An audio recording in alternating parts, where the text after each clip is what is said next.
Assalamualaikum warahmatullahi wabarakatuh. Apa kabar semuanya? Semoga kita senantiasa diberi kesehatan ya. Nah anak-anak, sebelum kita memulai pembelajaran pada kali ini, marilah kita berdoa terlebih dahulu. Berdoa dipersilahkan. Berdoa selesai. Nah baik, pada kali ini kita akan belajar materi kelas 5, yaitu tema 6, panas dan perpindahannya, subtema 3, pengaruh kalor bagi kehidupan, pembelajaran 3, yaitu mata pelajaran Bahasa Indonesia, IPS, dan PKN.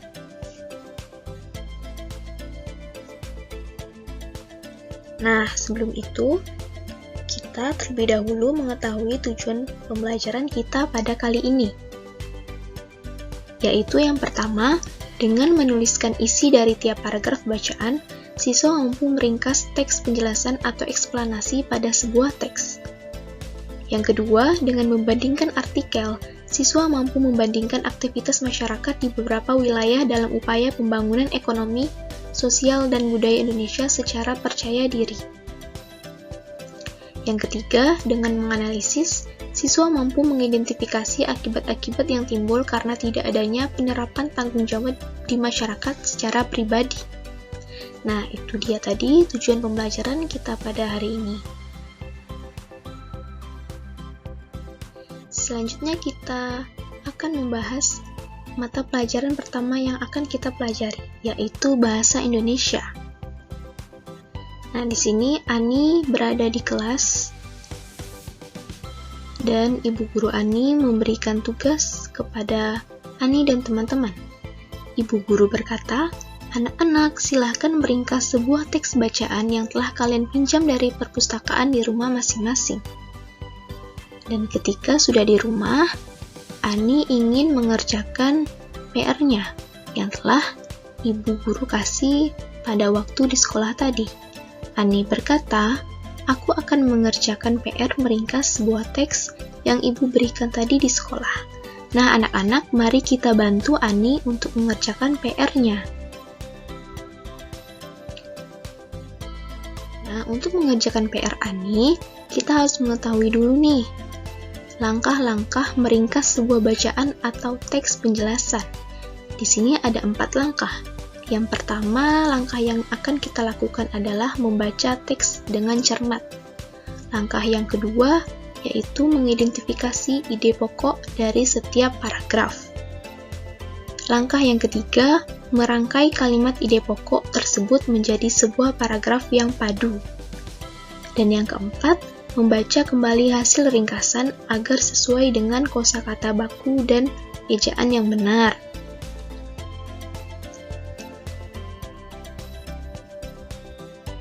Nah, sesuai dengan langkah yang telah kita sebutkan tadi, pertama kita akan membaca teks di bawah ini. Silakan dibaca anak-anak.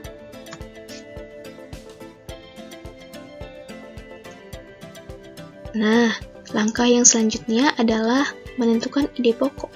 Jika kalian sudah membaca teks tersebut dengan cermat, mari kita menentukan ide pokok pada paragraf pertama, yaitu paragraf yang ini. Paragraf yang pertama memiliki ide pokok, yaitu masyarakat Indonesia merupakan masyarakat yang selalu menghargai warisan budaya nenek moyangnya.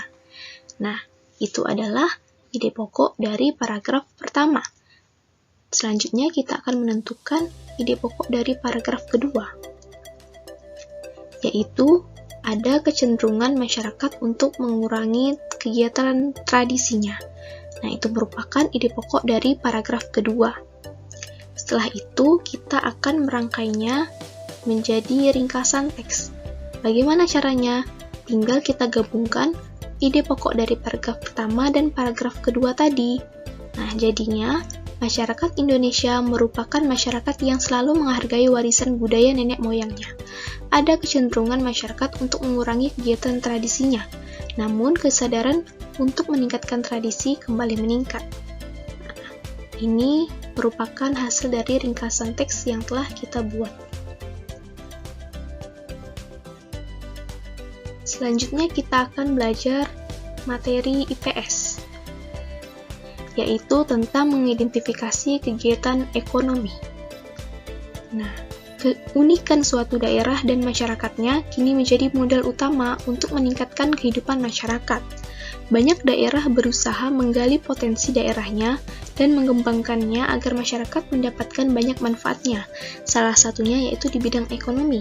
Interaksi manusia dengan lingkungan di bidang ekonomi dipengaruhi oleh beragamnya mata pencarian masyarakat Indonesia. Perbedaan ini juga disebabkan oleh sumber daya alam yang terdapat di sekitarnya.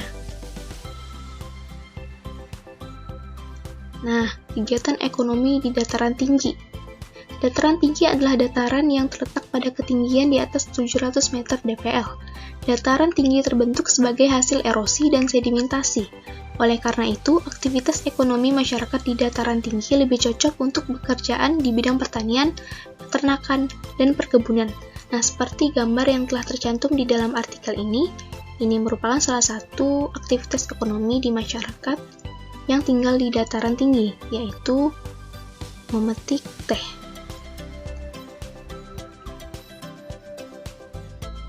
Selanjutnya adalah artikel tentang kegiatan ekonomi di dataran rendah.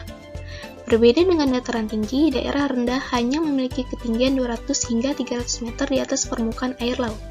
Hawa atau udaranya tidak sesejuk daerah dataran tinggi. Areanya relatif datar sehingga perpindahan dan pengangkutan barang dan jasa menjadi lebih mudah. Kemudahan tersebut membuat dataran rendah berkembang menjadi pusat kegiatan masyarakat. Contoh jenis pekerjaan yang ada di dataran rendah ialah peternak, petani, wartawan, karyawan, guru, dosen, dokter, pesawat, sopir kendaraan umum, dan lainnya. Nah, di sini sudah ada gambar, yaitu gambar orang sedang mengangkut kelapa sawit, yaitu kegiatan distributor yang merupakan salah satu pekerjaan di dataran rendah. Nah, ini merupakan contoh kegiatan ekonomi lainnya, yaitu ada kegiatan membatik, kegiatan pawang elang sepertinya, terus ini kegiatan nelayan, dan kegiatan menanam padi. Ini merupakan contoh lain dari kegiatan ekonomi selain yang telah Ibu sebutkan tadi. Dan masih banyak kegiatan ekonomi lainnya. Nah, selanjutnya kita akan belajar tentang materi PKN, yaitu penerapan tanggung jawab di masyarakat. Nah, sebelum itu kita harus mengetahui dulu nih, apa itu tanggung jawab? Tanggung jawab adalah sikap menyadari dan siap melaksanakan tugas dan kewajiban serta segala sesuatu yang telah disepakati bersama. Dengan mengetahui hak dan kewajiban dan melaksanakannya dengan tanggung jawab, tujuan bersama dapat tercapai. Nah, contoh tanggung jawab di masyarakat, ini Ibu sudah memberikan 3 contoh dari tanggung jawab yang berada di masyarakat, yaitu yang pertama menjaga kebersihan lingkungan, yang kedua mentaati peraturan yang berlaku, dan yang ketiga menjaga keamanan lingkungan. Orang yang bertanggung jawab akan melaksanakan tugasnya dengan sebaik-baiknya. Orang yang bertanggung jawab akan lebih mudah dipercaya dan dihormati oleh masyarakat. Apa yang terjadi jika tanggung jawab tidak dilaksanakan? Nah, terdapat akibat jika kita tidak bertanggung jawab loh. Yang pertama, kita tidak dipercaya dan tidak dihormati oleh masyarakat. Yang kedua, menimbulkan kerusakan di lingkungan sekitar. Dan yang ketiga, membuat hubungan sosial dengan masyarakat menjadi tidak baik.